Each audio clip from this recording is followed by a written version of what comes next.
Hi everyone, this is Ankita. I hope you all are fine. It's been more than a year since the start of the COVID pandemic.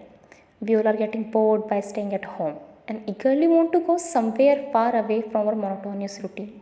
We all missing visiting new places. The love for the roads, the love for the meditative riding, and the thrill of waking up to a new scenery every morning are delightful.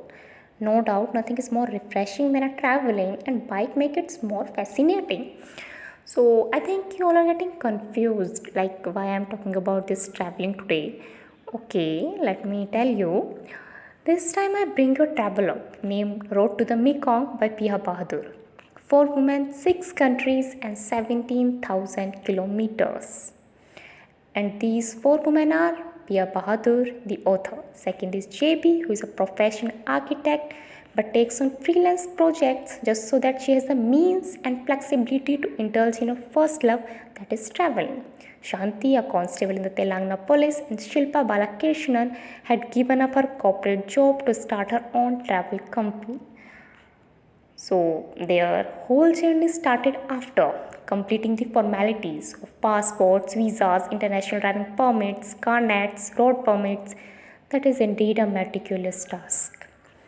So this book revolves around the 56 days journey of these four women who left their regular lives, homes, families and comfort to ride their 400cc Domina motorbikes through scenic landscape, inhospitable terrain and diverse regions. Believe me, riding continuously for hours on zigzag roads in some areas is not an easy task. With little prior experience in expeditions, they started their trip from Hyderabad through the East Indian coast and northeast of India, weaving through Myanmar, Thailand, Laos, Vietnam, along the river Mekong, and finally to Cambodia.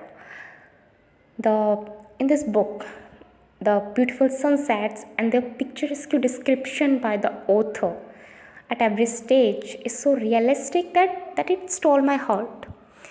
The life of these four women changed after this journey. They also met PM Narendra Modi in it.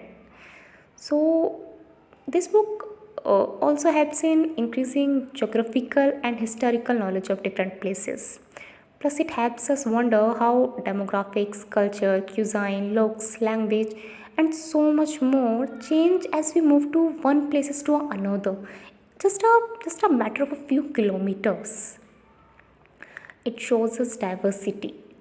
This this book inspires. This book inspires one to follow his dream rather than just eating, work, and sleeping. And this book is not a journey for women's self-discovery, but it's also a lesson to all those middle-aged women at all to take a step into liberation, which can be tested from near as the author has concluded. This book last part only talk about the women's empowerment. There's one quote that I liked a lot. The more the women visible on the streets, the safer the streets for all the women. Uh, it's contrary to what people think about women's safety, that women should have only stayed in their home. So this travelogue is overall remarkable, but it's lacking some aspects. It should have some more details of people they met and places they saw instead of only facts. There is very minimal description of their friendship and the enjoyment they did there.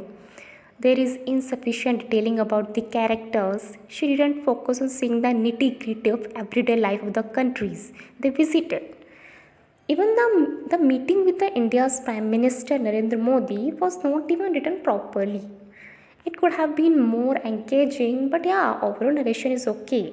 The writing style is good, accompanied by a good amount of vocabulary. Overall, a good, unbiased attempt to write a non fiction story, blended with fiction based on real accounts. Thank you for watching, guys.